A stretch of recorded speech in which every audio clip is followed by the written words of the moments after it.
Welcome to the Featured Anime Podcast. I'm your host, Jack. And I'm Rick. And today we are talking about Planetarian, or also known as Planetarian, the Reverie of a Little Planet, which was a random choice for this week.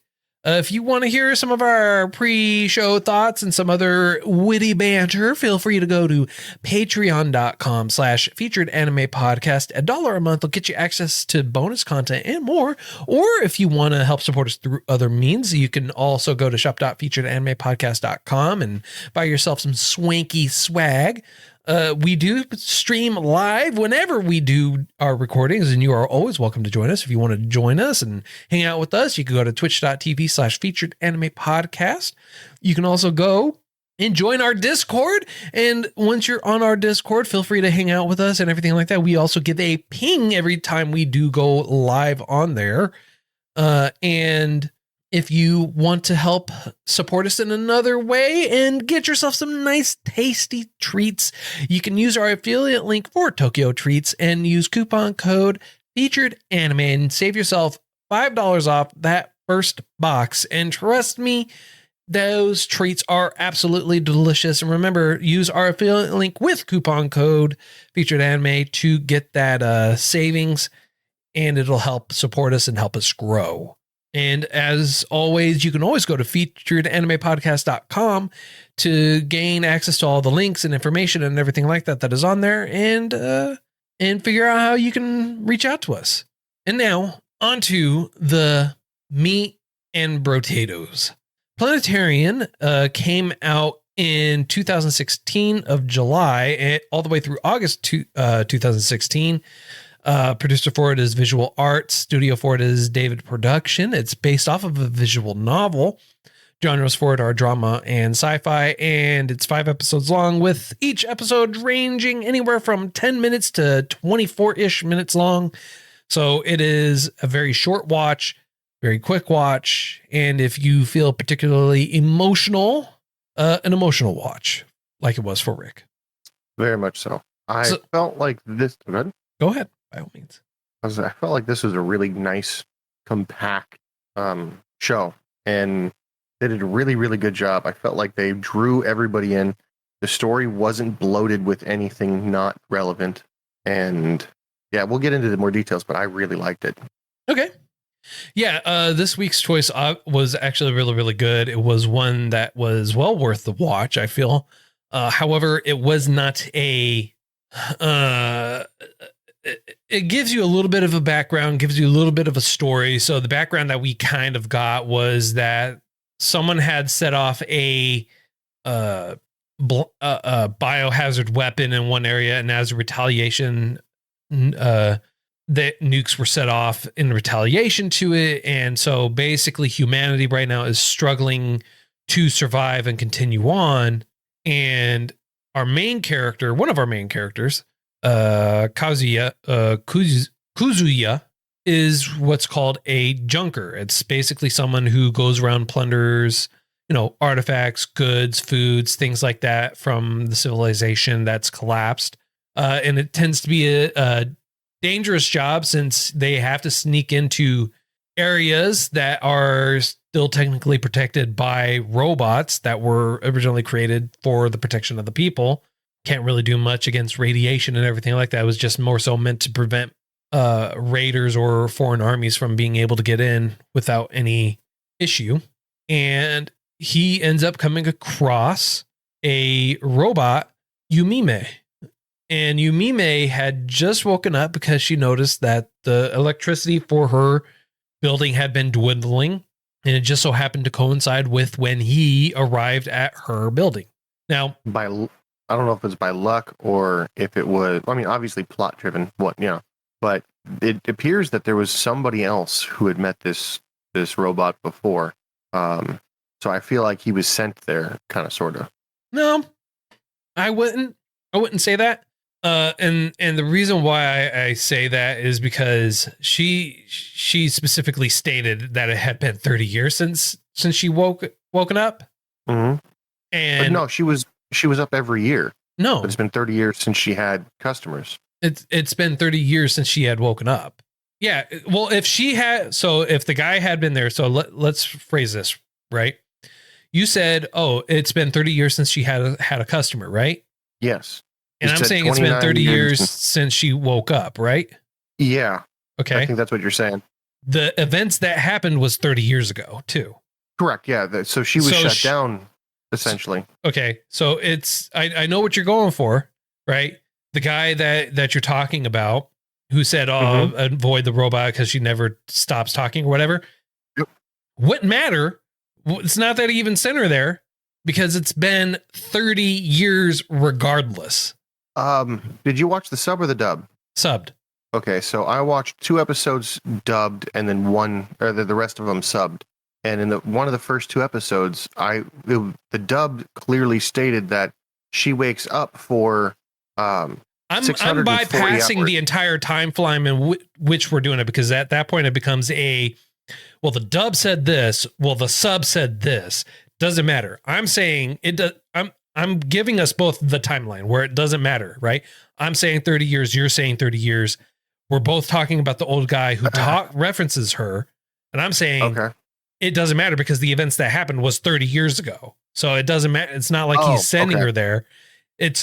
She hasn't had anyone there for 30 years. Like regardless, doesn't matter. Okay. So it's not like that guy. It's not like he ran into her and said, "Oh, you need to avoid her," because if he was there or if she ran into him, right, then it wouldn't have been the 30-year time period. So that's where I think you and I are mixing up. I'm saying that the dub said that she's awake for 2 weeks out of every year. And you're saying that he hadn't been there since 30 years. I'm saying that he was there within that 30-year period and that she wouldn't shut up and that he left and she's still there. I'm saying she's active for 2 weeks out of every year. She goes into a deep sleep and charges for the remainder of the year. So she's only awake for a very particular time of the year. So the reason why she woke up was because that her systems had noticed the dwindling electricity, right? And if I want you to listen to the words that you said. She hasn't had anyone there for 30 years, right? She hasn't had first customer she's had in 30 years, right? Yes, 29 something, yes. Right? Okay. Yes. But yet he ran into her. In her mind, immediately he would become a customer. I understand what you're sorry, don't mean to keep hitting the mic. I understand what you're saying, and I just I find it difficult to make that correlation because he remarks that, oh, I got lucky by being here while you're awake. If I would have missed the 2 weeks, I would have never seen you. So either way, let's move on from that because it's gonna we'll focus probably way too much on that. Right. Well, to help clarify what the anime said in subs is she has been asleep for 30 years and then she woke up because she noticed some issues and problems that were happening with the electricity and her own batteries, so to speak. And that was the issue that she had. Okay.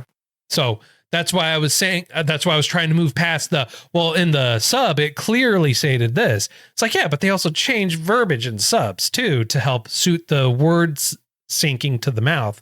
You usually cut out, add in, change to better suit the duration that's for there. Okay. I mean, can you tell me an instance where they never have ever done that? No, they've usually done that. I agree. Okay, so that's why I was saying, like, you have it's like, yeah, you're saying this is what they said in subs. It's like or dubs. The dubs. Right. And I'm saying this is what they said in dubs. I mean, like, if we're gonna go with what's more accurate, we're gonna say in subs, episode 2, 3 minutes 40 seconds. Are you saying you're only operational for 1 week out of the entire year? I'm not saying that I'm operational for 1 week out of the year. No. That's exactly what they just said. Okay. 3 minutes 40 seconds. So it's not even 2 weeks. It's 1 week. We're both wrong. Yes. Yeah. So yeah. But again, what I'm saying is, in general, like if he had gone there, right, she would have seen him as a customer. Yeah. So yeah, I guess you're right. But that's kind of odd. Why would he be saying she never shuts up? Unless you're right. It's been basically 30 years. So that means he's one of the originals. Yes. They show a lot of people that were there too, like in the process for it. Okay. That's what I was saying. It's like, it doesn't matter. Like if if she's awake 6 months out of the year, or she's not awake out of the entire duration of the year, or not at all, and this is just the first time that she wakes up, is that there's no way like he would have encountered her and her not actually counted it. Yeah, that makes sense, because she even counts the two that, well, there was 2 kids that didn't have enough money to pay, and she omitted. Yeah, and she even did it. She said, "You're the first person that's here. You're a 2,500,000 customer or something like that." It's like, oh, but that's a lie. I'm sorry. It's like 2,000,000 some and 88. Actually, that's a lie, because there was 2 kids before that I ran into, and they're blah blah blah. So yeah, that's why I'm saying it is if she encountered someone, she would count it, because she even counted the people that didn't pay. Okay. That's kind of interesting, though. The only thing that I can think of is that Homeboy had super hearing and he heard her like echoing through the building. Yeah. And that's she why she always did call out, hoping that someone would come in. Yeah, but she would also use the PA system, and she would be like standing on top of the rooftop inside the closed building, repeating the same thing. So it's not like she actually ventured out. So he would have had to gone up there to be able to see it. Dude, how many ghost stories would have started with that? A lot. That'd have been nuts. But digressing, one of the coolest parts about this whole show is Umimi.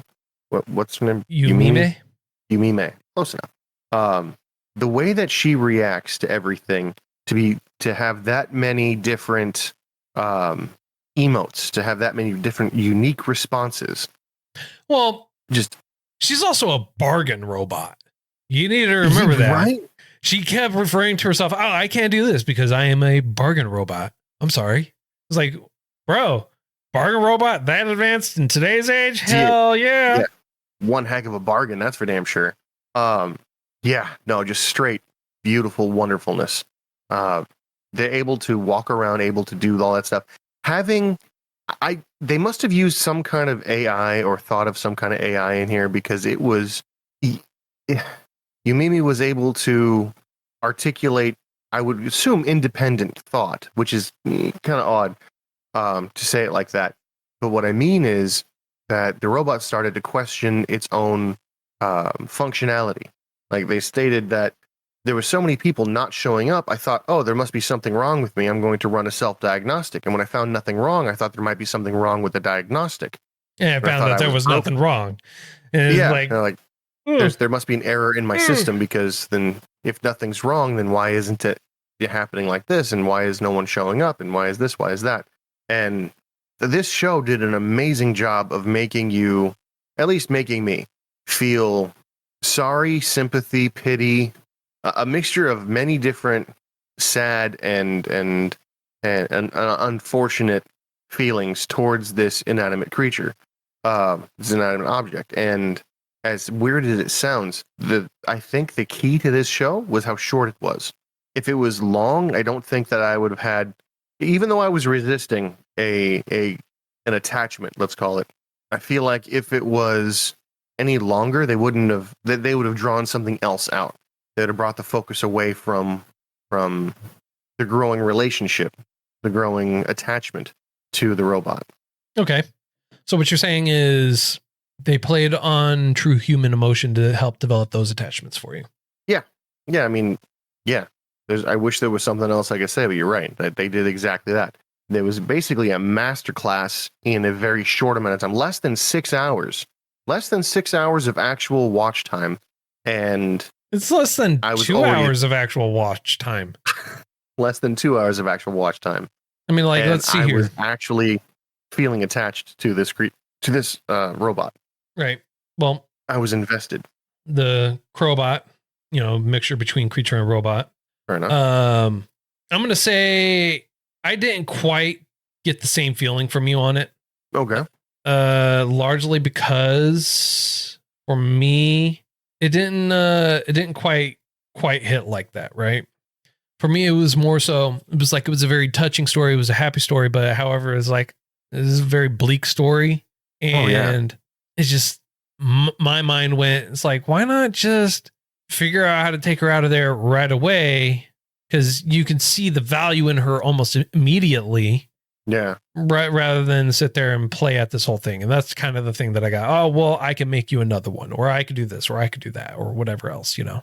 Well, I feel like what happened, the reason why he didn't immediately leave, he saw the electricity. And even though there was a trickling electrical supply to this unit, to this building, I feel like, and this is, again, me feeling, he wanted to stay there because he had the ability to have electricity, which was a luxury, a safe place to sleep that was dry, that was, I imagine, climate controlled. Like for somebody running through deserts, hoping and praying for possibly poisoned water, that it was heaven, a safe haven, so to speak. And he wanted to stay there as long as possible. Well, it's not that he wanted to stay there as long as possible. I feel like he kind of like had a obligation because he had no food there. He barely had any. He kept wanting to leave to go find food. It's just he didn't really want to leave. You know, he was comfortable. And so when you're in that moment, when you're trying to basically survive, right, and you're finally somewhere comfortable, it's like, yeah, this is comfortable. I really don't want to leave. However, you have to think about it rationally when you're in that point, because when he first walks in, I mean, like the dude already had his gun out and then he finally got used to comfortable around her within the first episode, right? First day. Mm-hmm. But then he's eating what little rations he has left. Like your instinct is to finish rummaging through the entire building, not stay in one spot looking for food. Now, granted, we don't know if he did that already or not, but it's a massive loss if he doesn't. Yeah. I mean, I feel like he would have taken the first day or two to look through, like, oh yeah, we have alcohol on floor 6. We got stuff on floor 2. Yeah, he'd be a fool if he didn't try going through the entire place. And I'm pretty sure he is a fool because I don't think he did. Do you think he just assumed everything was trashed? Yeah. That's unfortunate, because later you find that there's fairly good scotch that just was sitting in a bottle. And then he starts drinking it after it opened. And then you get flashbacks to, I'm going to assume, someone who was his mentor talking to him. I would assume so, honestly. But again, you know, I mean, like that mentor kind of pops up in his head a couple of times too, right?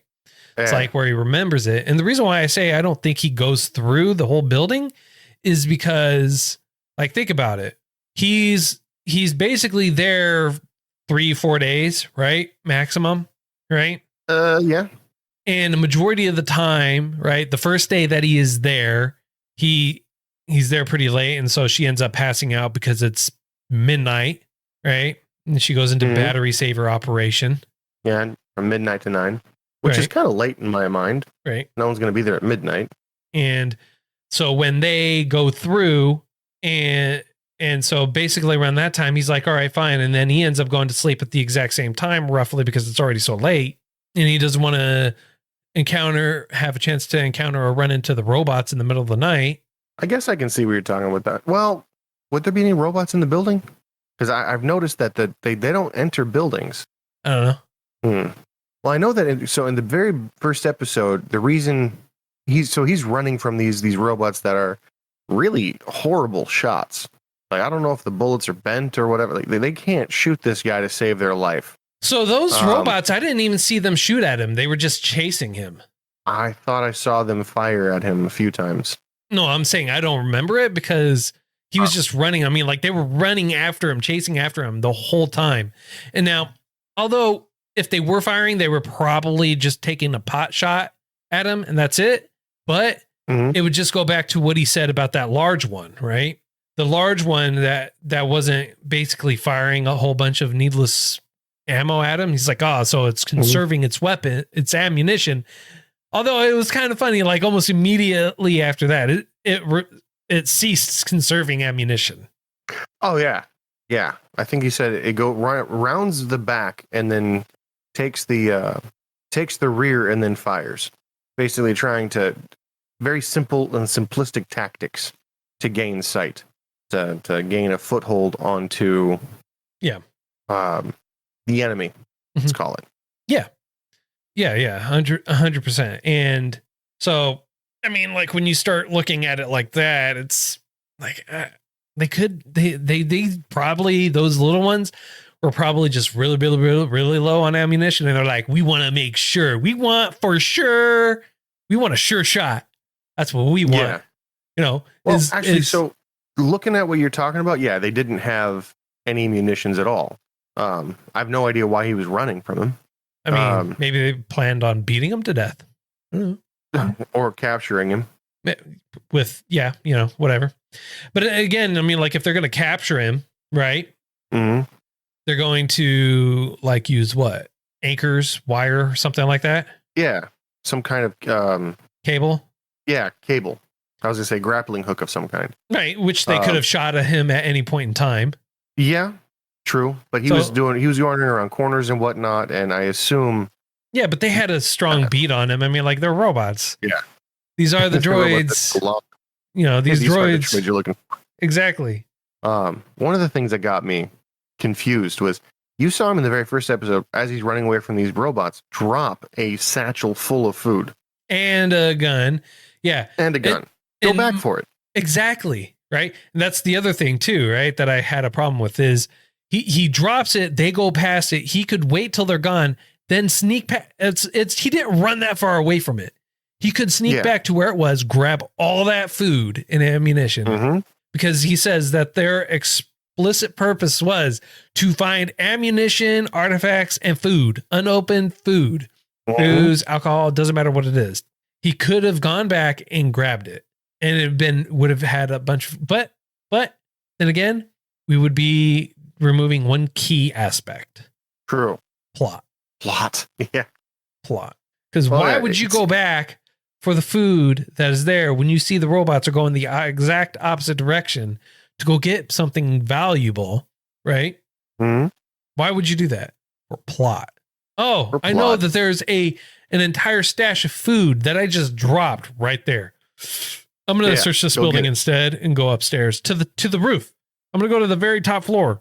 First of all, I'm not going to go anywhere else. I'm just going to go straight to the roof because that's what I want to do because of plot. So the thing that gets me is the reason he ran to the planetarium is he thought it was a military installation. He thought it was a military building, which is why it still had electricity.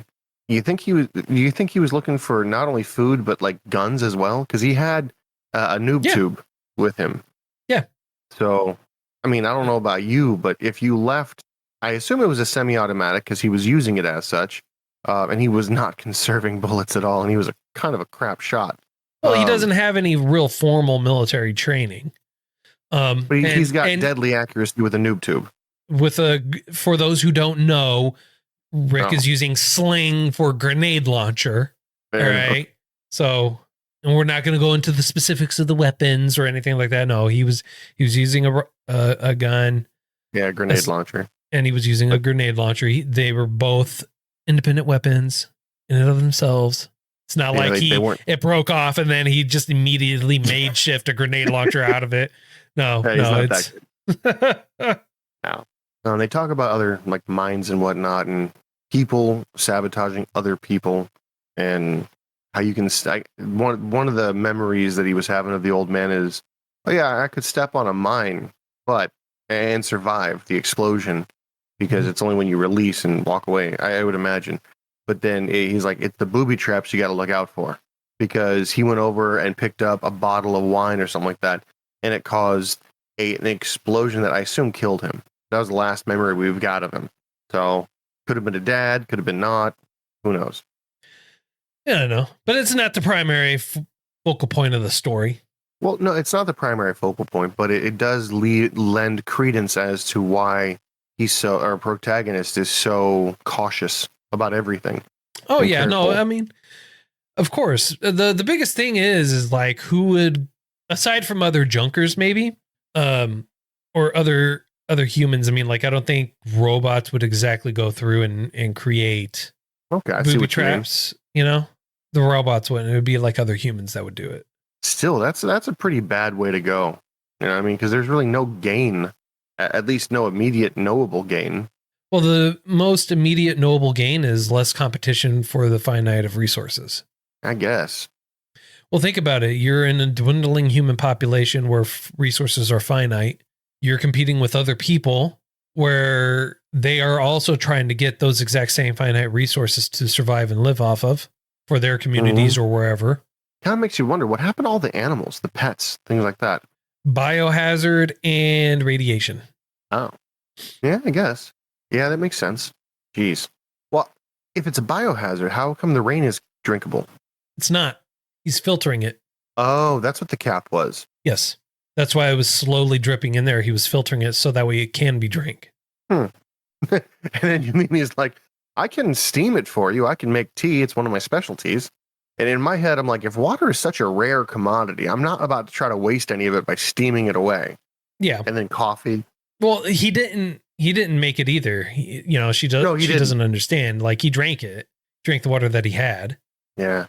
Still quite an interesting concept to have a droid, a robot like that with all of those capabilities be a base model. Imagine if the base model and compared to the complex model, not base model, bargain model. She said that numerous times. I am but a bargain model. I don't have these functions. I am but a humble bargain model.